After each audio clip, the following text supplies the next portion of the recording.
Podcast ini dibawakan khas kepada anda oleh Viv Associates. Jika anda ada masalah hutang, anda boleh hubungi Syafri Swali, Debt Consultant dari Viv Associates. Anda juga boleh follow social media beliau di Instagram Syafri Swali ataupun di TikTok Uncle_Syafri. Anda juga boleh hubungi beliau di talian 88225433 88225433. Apa nak malu? Jom settle hutang.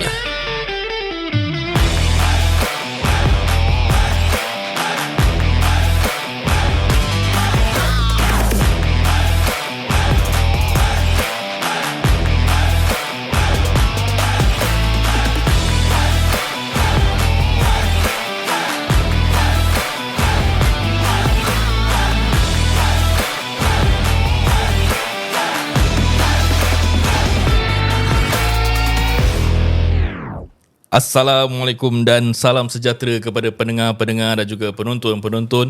Nak cakap sikit 2.0. Yo, I'm back. Yeah, bersama saya Amin Mende.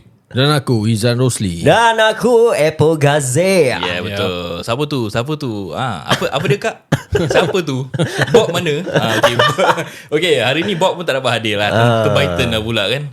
Dari Bob pun kurang sihat. Kita daripada NCS Family mengucapkan semoga cepat sembuh dan juga dia permudahkan segala urusan. Betul. Seperti biasalah, episod eksklusif. Aku akan serahkan aku punya best man, the best man. Siapa lagi? Izan Rosli. Okay. Assalamualaikum semua Waalaikumsalam. Jangan formal sangat. Dia macam kat radio lah. Okay, hari ni kita macam biasalah, kalau nampak salah satu daripada kita tak ada, that means kita ada guest lah. Bila kita ada guest, salah satu sakit. Betul. Secara kebetulan. Kebetulan. Okay, so hari ni kita ada untuk aku, hari ni actually aku seram. Dia dah Belum introduce. Okay, terus terang aku hari ni ada sikit seram lah kan? Okay. Pasal ini bukan nak katakan bukan guest yang kita boleh ajukan soalan asal boleh. Ini nak kena hati-hati ni pasal ini nak katakan members punya mak. Yeah. Okay, terus terang hari ni kita ada guest, iaitu, boleh kita introduce? Boleh, silakan. Kita introduce mak kepada Apple Gazi. Yes. Apple Gazi. Apple Gazi lah. Takut Apple Gazi salah orang kan. Okay. So kita address maknya as apa? Kawan aku semua panggil Mama. Mama. Okay, kita hari ni pun kita introduce dia sebagai Mama. Mama. Yeah. Mama kepada Apple Gazi lah. Yes, saya. Right. Okay, Cik, apa khabar Cik? Alhamdulillah sihat.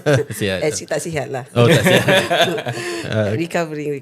Oh, recovering. Okay. So macam mana Cik? Cik dari mana ni tadi? Dari rumah. Dari rumah. Okay. Okay, currently, okay, saya nak tanya. So currently Cik bekerja ke suri rumah? Actually I have retired last year. No. Tapi I don't know lah. All these people like rezeki masih kat situ juga. Duduk rumah 1-2 minggu orang panggil datang kerja, and then the opportunities and the benefit that they are giving me is good lah. Oh, So okay. right now dah balik kerja lagi lah. Then when I stop, someone will call me back again. As a apa? Kalau patah balik tu as a apa? Part time ke apa? Full time. Oh, patah balik as a full time lagi. Oh, okay, okay. Operation executive lah. It's like manager post I don't want anymore lah. It's too much of responsibility. Betul. So kalau operation executive or maybe assistant manager or somewhere there, I will take lah. But no more manager post lah. It's too tough. I'll be married to the job lah. So now sekarang as operation executive, you are sort like engaged only lah. As and when you can break off. Okay, Kalau okay. you di manager post, you tak boleh lah. You dah kahwin dengan that. So I don't want that anymore lah. Too tough lah. Age is catching up lah. Betul, betul. Cik dah bekerja dah for how many years dah ni? Many years. Oh, Many. kira since young lah Oh, okay. Okay, when I quit this job, and then if another opportunity will come in, then when I ask for like, okay, let me rest for maybe 1 week, they say no. You start straight away. There is no time for me to like ada ambil cuti ke apa, dia terus tak kasih. No, you just come in. And as and when you nak ambil cuti, you just go. It's like that. It's always like that. Whenever I want to change my job, macam gitu lah. tak pernah dapat cuti like, okay, I have a long holiday first, then after I start another job, tak pernah.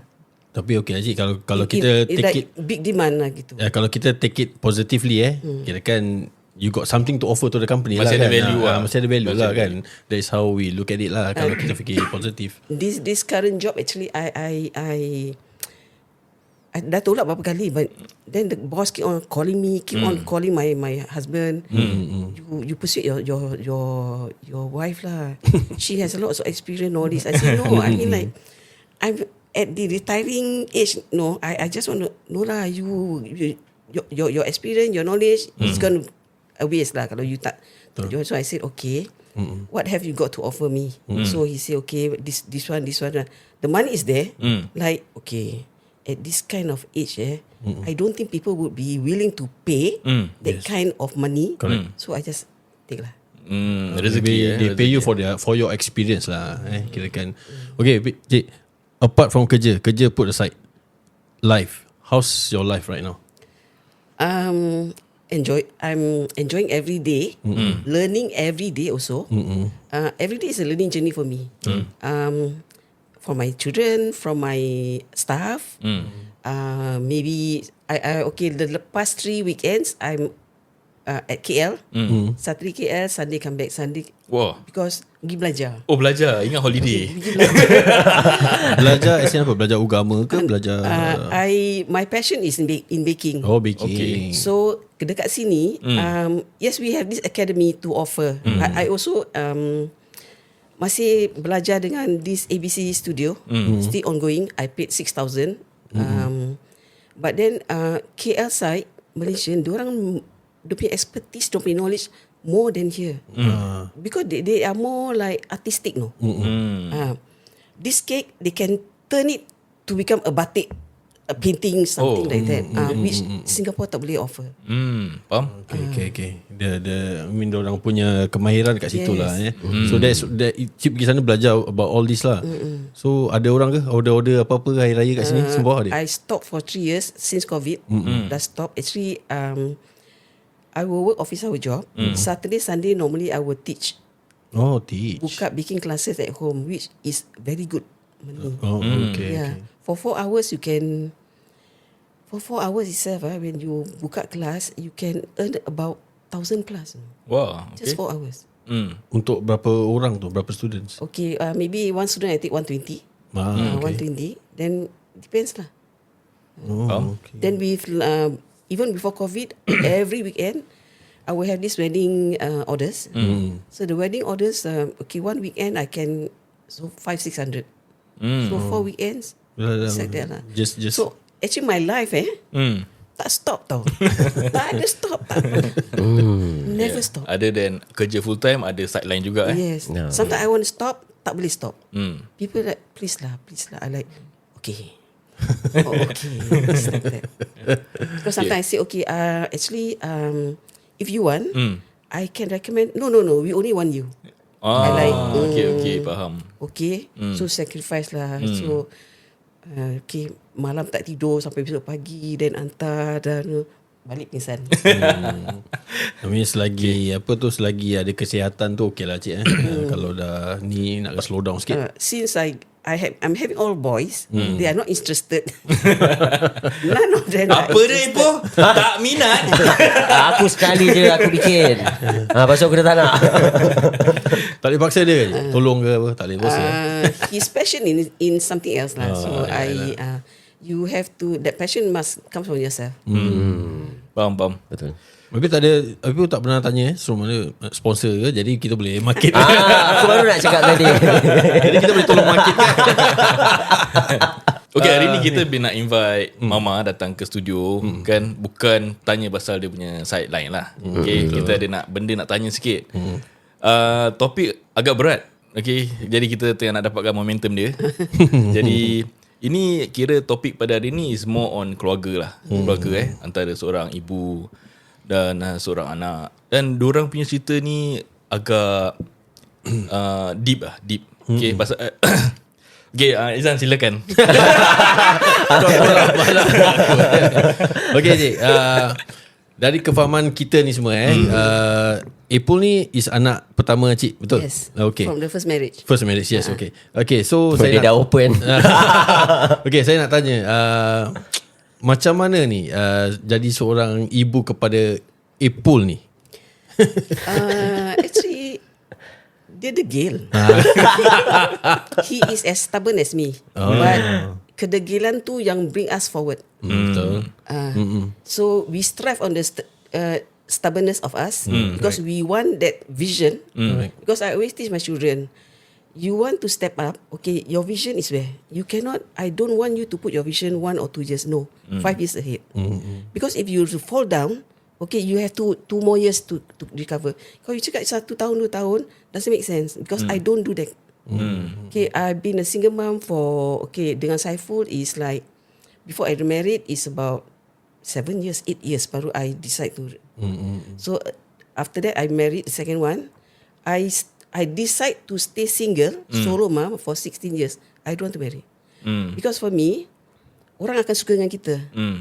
Will they like your children? I know. betul. They will say, never mind, okay. Tak apa, nanti kita kahwin, nanti ni semua my anak. I said, it's bullshit. Bohong. Okay. Macam aku bullshit. Wah. Bohong, ni semua bohong. So, I rather have my children with me because I know if okay, my vision is, okay, whatever I do is for my children. Betul. I sacrifice for them. I want them, so I make them, apa-apa yang I buat ni untuk anak-anak. Okay, I don't care whether I don't have holiday or what. Okay. Okay, apart from Saiful, when I have the other 3, can you guess how much I'm earning as a single mom? I got no help from my sibling, from my parents, nothing. Financial support pun tak ada. Tak ada. Okay. Even the father, jangan cakap 5 sen, 1 sen pun tak ada. So I'm the only one. So can you guess, with 3 children, apart from Saiful, how much I'm earning? Suara macam susah kan. Jadi saya agak pada masa tu mungkin 1,600 lah. 1,200. 1,200. Damn. 3 children. Dia baru nak cakap 1,200 dengan 3 children, 3 school going children. Okay, bila okay, household punya bill, anak-anak punya makan, and then their tuition. Do you think can cukup tak? I mean Berat. during that itu tahun berapa tu? That was in 80s, Can 90s. 90s should be barely enough lah Can Empat Should I say? anak tau. 4 anak. During the 90s. Saiful is one of his father. Okay, I'm having the other 3. Tak cukup. But when I reflect back, I like, ya Allah, macam mana that time I was only earning 1,200. Macam mana aku boleh cukupkan anak aku The question is because I'm always with Allah. I tell my children, if you are with Allah, you don't have to worry about anything. Allah will settle everything for you. Even when my children, even Saiful, I sometimes like, okay, anak-anak aku dah besar. Kenapa aku tak pernah nampak anak-anak aku gaduh You know, they are all boys. Apa sebab tak pernah nampak anak aku gaduh? Bila dia gaduh tak pernah nampak pun. I have never whacked him, you know. My anak satu orang pun tak pernah jentik because kita pernah dulu kecil-kecil memang jahat lah. Main goli, main nakal, apa semua. nakal. Main goli, bapak sabat apa semua, bapak hantar pergi main silat semua. I'm the only one lah. Among all my sisters, I'm the only one bapak hantar pergi main silat. Bapak hantar pergi itu semua. It's only because first one is my sister. The second one he thought it was me lah. So the second one he was hoping for a boy. Dia tak dapat si Tony lah. So si Tony dah like he okay, from small sampai I went to primary 1 pakai short. Primary 2 was requested to put on pinafore. Pinafore apa? School uniform lah, skirt. Oh, okay. I cried, I don't want to go to school. Sampai my uncle can bribe. I give you money lah if you okay dapat duit di sekolah pakai pinafore. So from that day onwards pakai macam girl lah. If not I'm boy all the way. Tomboy lah, macam tomboy tu. Okay. Okay, Yang Apple ni, okay, itu part dia punya kedegilan yang cik cakap tadi lah. Okay, Apple ni growing up, dia as a person growing up, what kind of person is he sebagai anak cik? Saiful Saiful actually is if you don't really know him actually dia degil, panas baran. Panas baran. Okay. Really. Dia pernah tengking cik lah. Okay, but as a mother, okay, to me like, okay, he's like that, maybe it's because of me. Because dia banyak dengan bapa dia, dengan bapa dia. So, okay, at that critical time, actually I was like, I regret sampai sekarang, I regret giving him to his father. Actually, I wanted to take him, tapi at that time I was travelling, kerja kat Jakarta. So I was like, okay, I cannot if I were to take his custody, nak taruh dekat mana? So during the divorce, I told his father, I'm going to give the house to you. You only return back my CPF. Because I tell him, if I were to sell the house away, your sibling would never take you. Betul. And I want this house for my son. It's not because of you. Okay, you take this house, I go out, return back my CPF. Tapi dengan satu syarat, aku dengar anak aku kena jentik, aku terus pergi mahkamah. Okay. And then every year we will have annual leave, right? So I will call his father. I say, okay, I think I want to meet bawa Saiful pergi sini, pergi situ. The excuse that he will give me, I'm bringing him to Australia lah. I like, okay, my son is having a good time lah. So okay lah, kalau nak pergi dengan bapak pergi Australia lah, pergi Tanjung Pinang lah, pergi Penang, whatever. So end of the day, when I get to see him, I say, Full dah, mama saya nak bawa Full pergi holiday gini. You dah pergi Australia, you dah pergi Penang. Cakap tak pernah. Aduh. I say, how come you tak pernah? Because every year I call your father, I want to bring you for vacation lah. So this is what your father tell me lah. They want to bring you for pergi haji, pergi apa. Cakap, tadi kita tak pergi tu semua.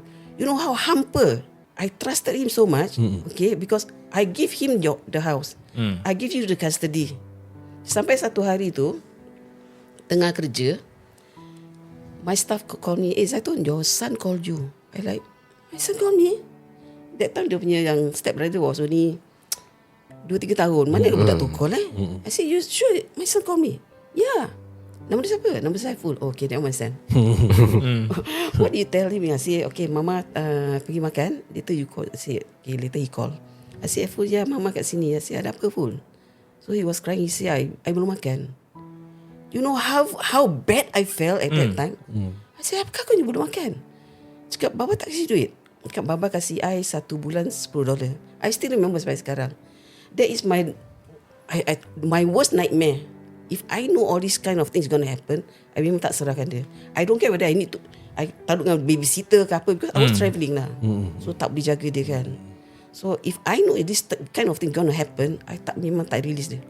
Tapi even time cik hand over the custody to dia punya bapak dia, tapi cik kata tak dapat jumpa langsung. Memang dia tak kasih jumpa ke? Tak kasih jumpa sampai nangis. There is once I saw him dekat sekolah, bawa dia keluar, nangis. Dia cakap, mama, iPhone nak ikut mama. I said, I know, tapi custody is like that. Yeah. You know? Dia nangis. So I was like, macam mana, mau nak buat apa lagi sekarang? So from that time I was being prevented, tak boleh tengok langsung. Sampai satu ketika tu pergi jemputan dekat Johor, my arwah Pak Long lah cakap, Pak Long faham Itun punya perasaan. You don't worry, you punya anak lelaki-lelaki, dia akan cari you. So that was like, I like macam I'm earning so much of money, I cannot, tak boleh kasih kebahagiaan dengan anak. You know, I feel shit, you know, shitty like that. No, I like, apa aku boleh buat? Until one day he called me. I said, okay, never mind. Later, you give me half an hour, I'm going to deposit some money inside your bank, but you please don't tell your father. As soon as you get that money, go and eat. That money you simpan. Anything, you just call me. So eventually he start calling me. I said, okay, mama transfer duit sekarang gini. So okay lah. So sometimes like, Sima, my birthday coming soon, I want to invite my friend. Okay, buat kat rumah mama. So from that time onwards, I think he's secondary 3. Then he start coming back to my house. Okay, kita lah. So that time my ex-husband, okay, he's good lah. When it comes to this, he's okay lah. So he said, okay, can buat Saiful punya birthday. So we start accepting him to the house. Anytime if he want to come back, he can always come back lah. So the divorce was in bila? 1992. Betul tak? 1992. The divorce was in 1992. So Cik was separated with Saiful for nearly 1 year. 1990. Many years. Many years. Until he, at that time, I remember he's only in primary 3, primary 4. Until he go to secondary school. Tak dapat jumpa langsung. Okay. Pernah satu ketika tu, I tell his father, okay, I know that you are engaged now. That time I'm still solo. Okay, bapak dia dah engaged to this girl from JB or something, don't know somewhere lah. So I say, nanti pagi raya, I got some money for Saiful lah. Dah siapkan satu envelope. I ada present untuk dia. I said, can you just bring him over to my working place?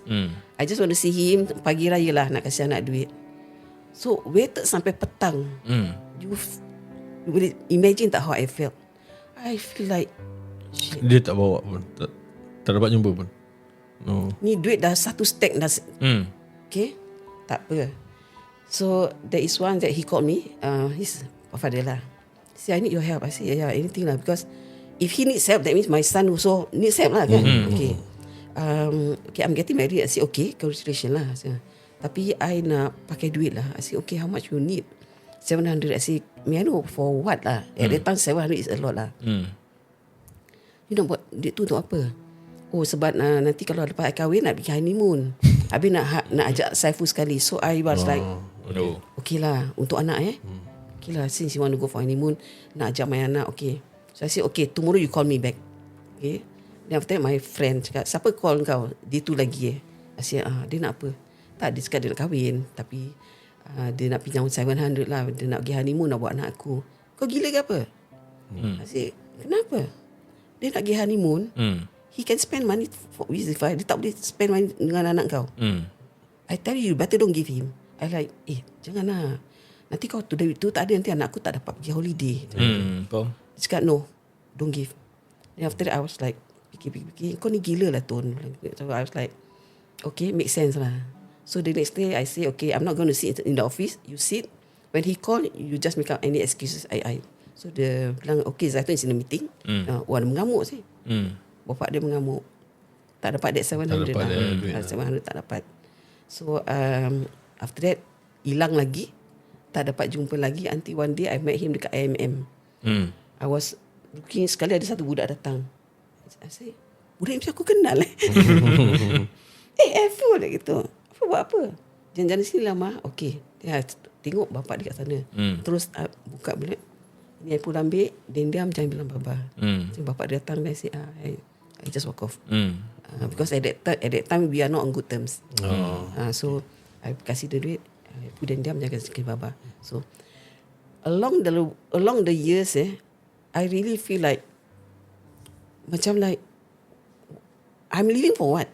I tak ada anak pun. Sebagai satu mak I tak ada anak. Ada ayah, ada anak. Orang sembunyikan gini. So until like one day I met this man. Okay, my second one. He seems quite nice lah. So okay, ada another family, and then eventually Saiful get to come back to me. So by that time we are okay already lah. So Cik managed to remarry lah. Itu tahun berapa Cik kalau masih boleh ingat? 85 Mungkin dah ikut Ipoh punya umur lah. Senang sikit kan. Berapa? Dalam umur Ipoh berapa? Ipoh umur berapa tu time Cik? Kau umur berapa? I think set 1 lah. He's still schooling lah.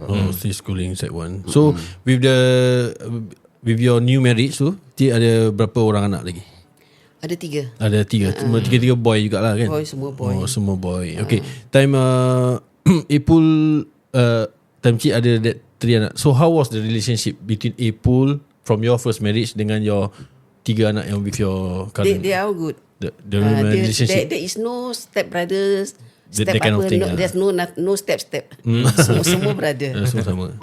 Okay. So Ipul was the eldest. The age gap Very far. Very far.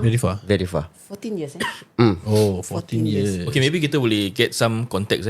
Mungkin Mama boleh ceritakan macam berapa tahun tu Mama single, then lepas tu remarry, then after that what happened after that lah. Kita go by the years lah. Jadi kita tahu dia punya macam timeline dia. Jadi pasal dia adik-beradik umur gap jauh kan. Okay, so mungkin yang first divorce kira umur kau dalam primary 4. Primary 4. Primary 3. So that means there's a few years tu Mama kira bersendirian lah. Sampai umur dia Secondary. Sec 3. Primary 4, primary 3 So lepas tu how many years were you together during the second marriage? I'm with him for 7-8 years only lah. 7-8 years. Okay, so within that 7 years you have another 3 son Okay, then lepas tu what happened? After that I decide that okay, no more. Okay, I just want to take care of my children. Okay, so I work day and night. So during that point of time, lepas dah cerai for the second time tu, so Mama jaga 4 boys lah with you lah, living with you ke? 3 plus 1 lah. Plus the plus 1 is as and when he will come in. Macam itu lah. Okay. Because he's already so big. So that means dia punya own choice lah. I think he's already in the, I think not masuk NS. Yeah. Tapi during that time, April was living with the father lah. Yes. Masih living with the Masih father. father. Okay. But after 18 that means you have the choice to do whatever you want kan? Betul. Ke 16? Betul-betul 18 aku dah nak kahwin. No, I mean in terms of custody wise lah. Custody actually aku tak faham sangat. Maybe you can explain lah, like how, macam aku dengar that kau tak boleh jumpa mak kau kan? Actually boleh jumpa. It's only that certain parties is preventing us from meeting. So I cannot, tak boleh. Okay. Even when I call him, at that time he mak saudara dia jaga dia lah. Even when I call, she will start shouting. Then during all, so I like okay, enough is enough lah. Kira macam internal issue lah yang buat tak boleh jumpa. So after that secondary tu kau dah settle, then kau anytime can just come, Yes. come and go. Anytime he can just come over to our place lah. Okay, Cik, so when Cik jaga 3 orang anak lepas Cik dah bercerai ni semua, Cik jaga 3 orang anak plus 1. So during that period, berapa jobs yang Cik buat? Cik atau Cik kerja satu kerja je untuk Satu menampung? kerja plus the baking lah. Baking is always every weekend non-stop. So that's how you earn the extra income lah. Because for me, because I don't want to deprive my children. Memang dia orang tak ada bapa. Okay, tak ada bapa in the sense that Not living together. not living together is one thing, but cannot be seen, cannot be heard. So hilang gitu. Okay. Hilang terus gitu. Never even bother. I mean like, for me monetary is nothing. Okay. Just pick up the phone. Okay, call the children. How are you doing? Pergi sekolah kita. That's the most important thing for me. Okay, you tak mampu nak kasih anak makan, I'm okay. You just serahkan ke atas je. Okay, no issue. I can work. So at that time, I decide that okay, since I'm fighting for the custody because masa kat mahkamah tu, okay, if you the time divorce, if your children is 7 and above, mahkamah akan tanya, you nak ikut siapa? Betul. Yes. At that time yang satu tu masih kecil, so very safe lah with me. The first one bila mahkamah tanya, he say I don't want to be separated with my brothers. If I were to follow my father, I won't be able to see my brothers and my mother. So I want to follow her. So the second one bila mahkamah tanya, dia cakap I want to be with my mama. So mahkamah tanya why? Because she's always with us. Tapi baba ada apa? Baba job. Baba ada. Dia ada tapi tak kelihatan. I cannot see him. When I'm sick, it's always my mom. When school call, it's my mother. Everything is my mother. My father I tak pernah nampak. So the court decide to give all of the boys to me lah. Custody to you which lah. alhamdulillah lah. Okay. Because for me, kalau I ambil Saiful, okay, dia tak ada siapa-siapa. Okay, he will like lost lah.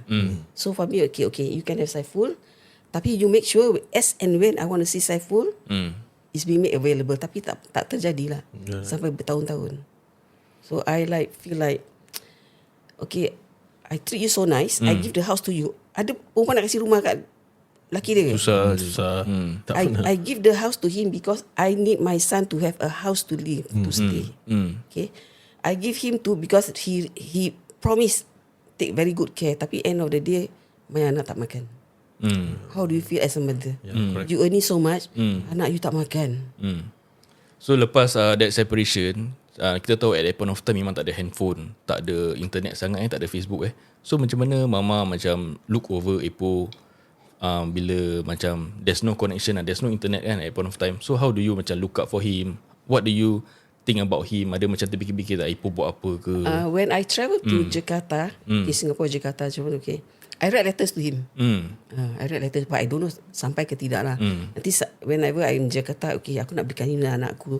So when sampai, I will tell his father, can you come over to my office? Okay, I get something for Saiful. So kasih dia lah. So I will call, how Saiful, dia pergi sekolah tidak? He was just like, whatever he wants to tell me lah. So I just like, oh, okay, terima kasih. It's like that. So, but I didn't know the whole story lah at that time. Okay, betul. Okay, Mama, ni on to the next phase of the story. Okay, being apa ni? Single mom to 3 kids plus 1 Saiful during that period of time. I understand that you also, okay lah, after first divorce, you go through second divorce, then being a single mom, I know it's not easy Ma. It's not easy, tapi Tuhan menguji lagi Mama dengan kehilangannya satu lagi anak lelaki Mama. Betul. Nama siapa? Haikal arwah Haikal. Yeah. Okay, during that point, how do you feel sebagai seorang mak? Okay, as actually when masih ingat lagi at that time, dia gurau dengan adik dia. So dia adik cakap, Ma tengoklah adik ni, we call him adik. Abang, adik and baby lah. Si baby ni. Adik kacau-kacau. Adik janganlah kacau baby tu. Alah si Bangla ni gitulah. So after that he dengan abang dia. Then abang dia cakap lah, dia tanya mama, lepas tu dia marah kita pula. Cakap, dah lah. Then I ingat lagi dia main-main. Until one of the friend come over to me, Cik, can you follow me? I say, why? I say, where's Haikal? Cakap, Cik, then pergi dekat koridor, dia dah terlentang lah. So I marah dia, adik, main-main kejar-kejar pasal tidur kat sini. So he dah terlentang, setengah senyum lah.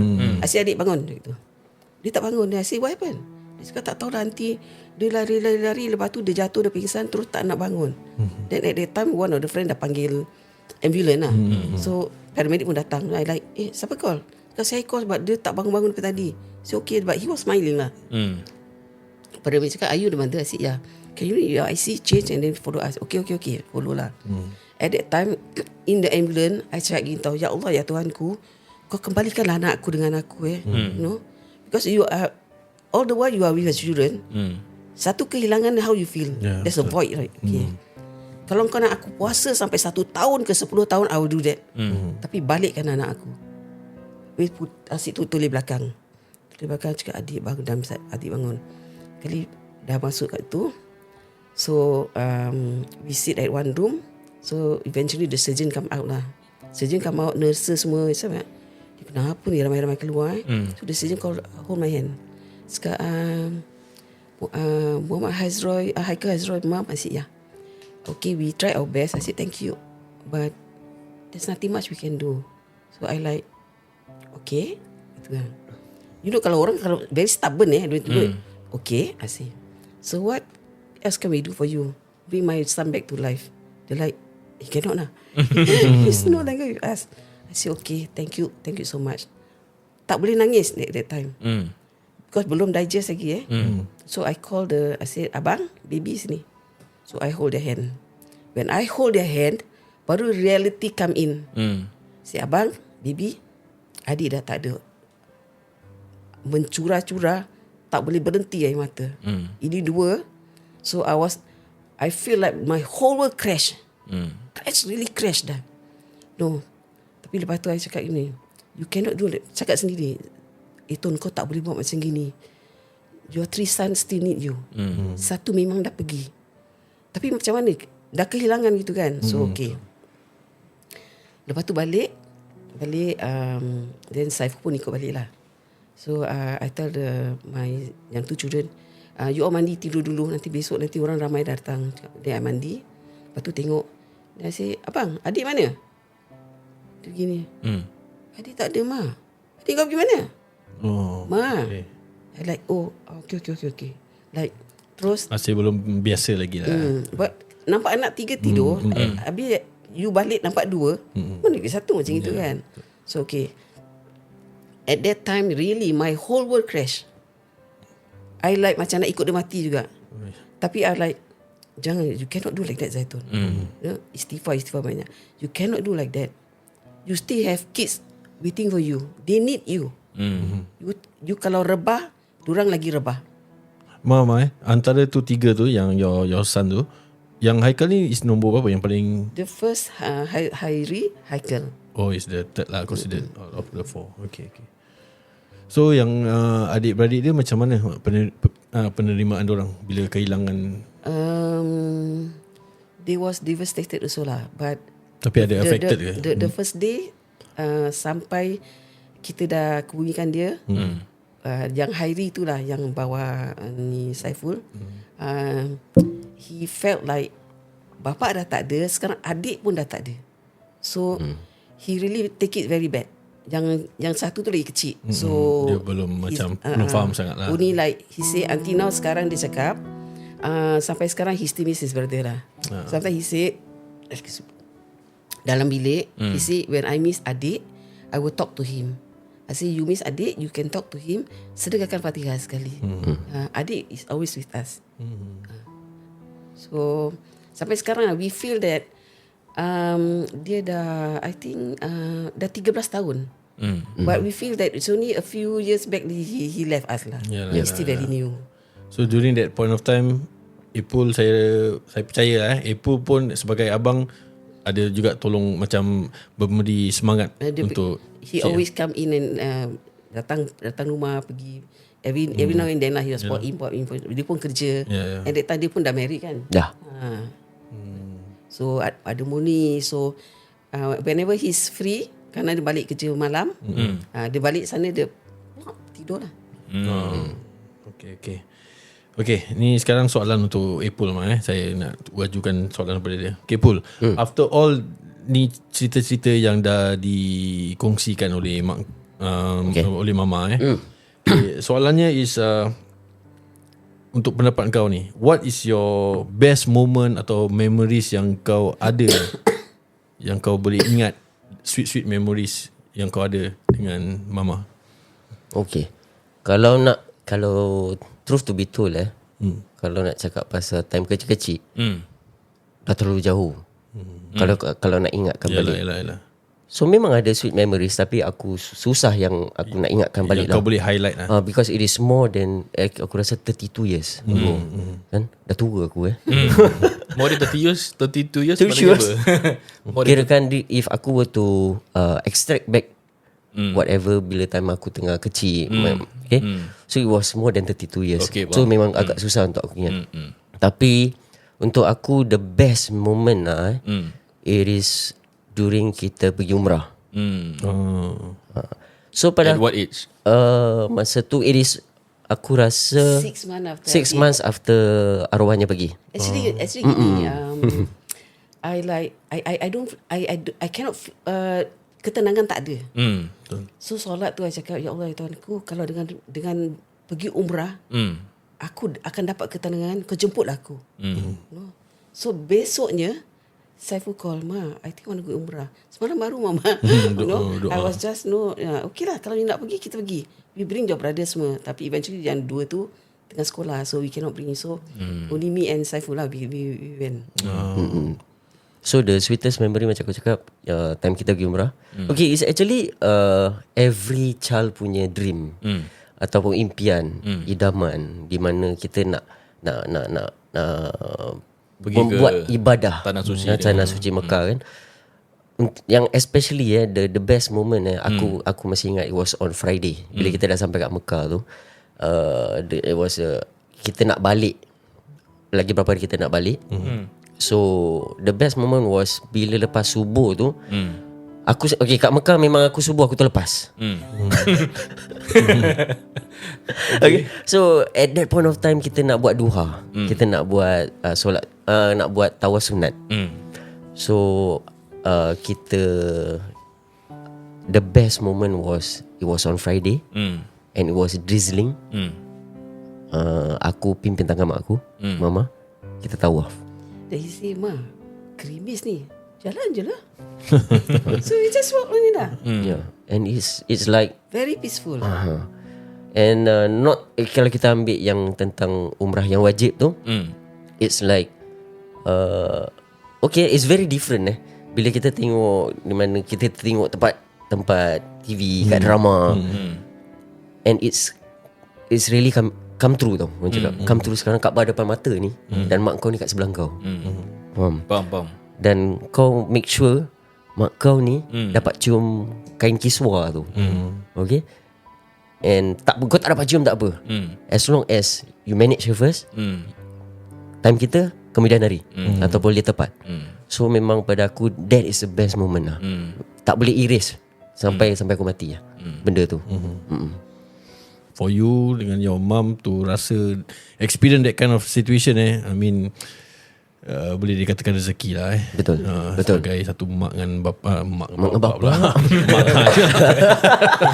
Okay, mungkin kau tak pernah kongsi, aku pun tak pernah tanya, dan kau pun tak pernah kongsikan kau punya situation lah kan. Tapi tadi bila aku dengar that after the separation that mama kasih custody kat bapak kau kan. Betul. Bila umur kau at that point of time, apa kau rasa? Pasal kita as a son, kita always rapat dengan mak kita tau. Betul. As a daughter rapat dengan bapak dia. Betul. Biasanya kan. So at that point of time, apa perasaan kau? Okay, let me bring you all back to 1992. Wow, it's a long journey. At that point of time, aku tak tahu what's going on. Kita tak tahu apa erti penceraian tu. So but aku masih ingat lagi, bapakku bawa bapakku bawa aku masuk bilik, mama bawa aku satu bilik. So they were telling, it's like dah tak friend lagi. So aku really cannot understand. And they are saying that kita tak boleh nak duduk sama-sama lagi. Baba dengan mama dah tak boleh nak duduk sama. So aku lah macam okay. So aku macam okay, just okay je. But the impact was not there yet until the moment pencarian tu jadi. So macam cakap, kalau kita kehilangan seseorang tu, hilang macam berpisah mati, forever we will accept, okay, memang dah tak ada. Tapi kalau berpisah masih hidup tu, especially kita punya parents macam aku pula, aku feel lost. The moment mama walk out from the house, aku feel very lost. Podcast ni dibawakan khas kepada anda oleh Viv Associate. Ya, kita masih bersama dengan Syah bersama kami. Terima kasih Syah kerana sudi meluangkan masa bersama kami. No problem, man. Kita ada lagi soalan nak tanya, tapi yang nak tanya tu bukan aku. Siapa nak tanya? Aku akan Aju Serahkan. Serahkan mic aja. Serahkan ruang kepada Izan Rosli. Let's go. Come on Izan. Okay Zan, kau jangan tanya soalan yang aku tak tahu jawab. Okay Syah, ini normal lah kalau orang-orang kat luar sana yang selalu ambil loan. Okay. Usually loan selalu nak kena pakai this apa ni, Guarantor. Guarantor kan. Okay. Dia depends lah. Dia Depends kan. Okay. Tapi mostly dia kena pakai guarantor. So okay, let's say orang yang ambil loan ni dia hilangkan diri, dia tak bayar. Okay. Ini kita, so the responsibility will falls into the guarantor. Okay. Sekarang aku as a guarantor ni, aku nak kena tanggung orang lain punya hutang. So macam mana ni kalau aku guarantor pun boleh approach kau? Boleh, of course. Okay, so cerita dia macam gini tau. Biasanya orang yang orang yang jadi guarantor ni biasanya, kita contoh bangsa kita orang ambil motor. Motor lah, senang cakap. So motor ni selalunya ada guarantor. Correct. And I believe korang pun ada kawan Pak luar sana mungkin bukan korang yang jadi guarantor for a friend. Betul. Mesti ada punya. Yes. Betul lah. And diorang cabut. Tak bayar, diorang cabut, motor kena tarik. Tahu-tahu yang guarantor ni dah tak jumpa lama budak ni. Itulah. Betul lah. Dah jumpa dah lama tak jumpa. Tiba-tiba datang surat. You need to pay this amount to the motorcycle punya finance company lah. So as a guarantor ni, aku nak nasihatkan orang Pak luar lah for us to be a guarantor ni, kita nak fikir bukan 1-2 kali tau bro. Dia nak kena fikir 50, 60, 100 kali bro. Pasal apa? Bila kau dah tanda tangan tempat tempat kontrak tu, dia akan mengatakan kalau orang ni tak mampu bayar, aku yang bayar.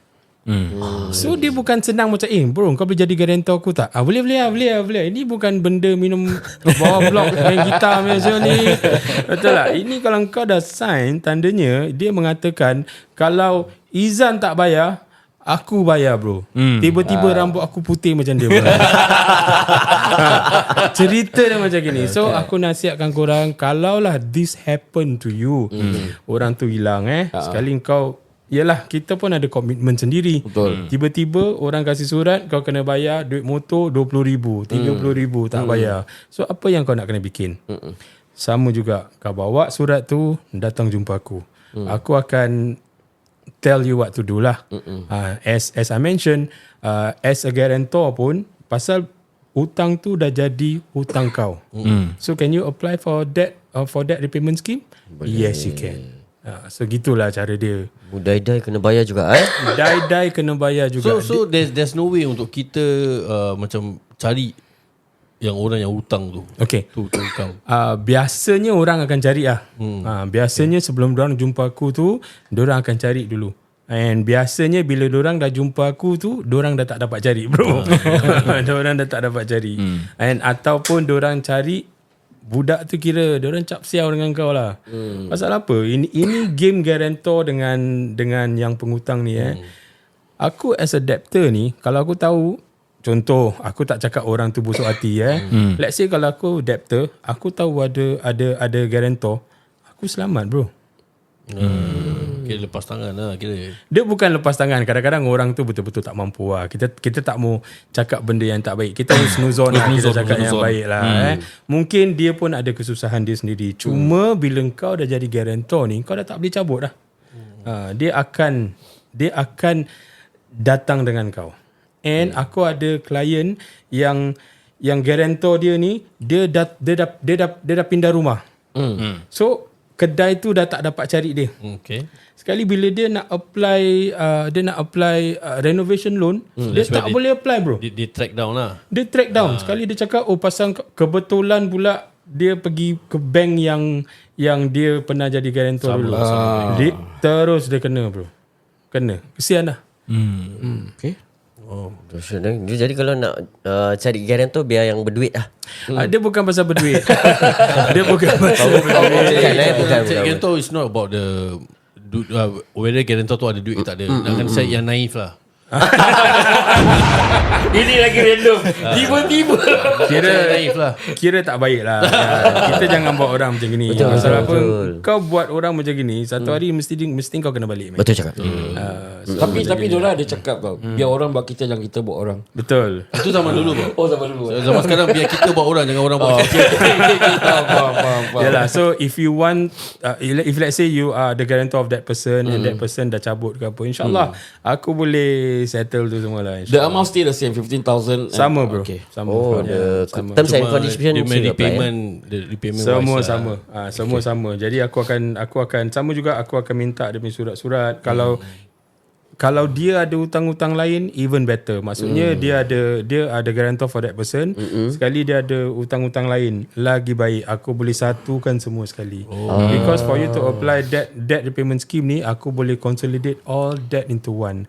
Jadi you are paying to one institution, then kau just need to pay to one institution. Diorang yang akan segregate to all the creditors yang kau dah hutang. Kan senang itu. Ya, korang pun dah dengar masalah hutang guarantor. Masalah hutang ni dia sangat luas. Dia boleh jadi guarantor, dia boleh jadi masalah arwah suami meninggal. Okay, jadi tunggu apa lagi? Kita ada VIF Associate untuk membantu korang untuk menyelesaikan masalah hutang korang. Semoga dipermudahkan. Tentu sekali podcast ini dibawakan khas kepada anda oleh VIF Associate. Jika anda ada masalah hutang, anda boleh hubungi Syafri Swali, Debt Consultant dari VIF Associates. Anda boleh follow social media beliau di Instagram Syafri Swali ataupun di TikTok Uncle_Syafri. Anda juga boleh hubungi beliau di talian 8822-5433 8822-5433. Gunakan promo code NCS 50. Yes. Sekarang aku nak tanya korang, apa yang nak malu? Jom settle hutang.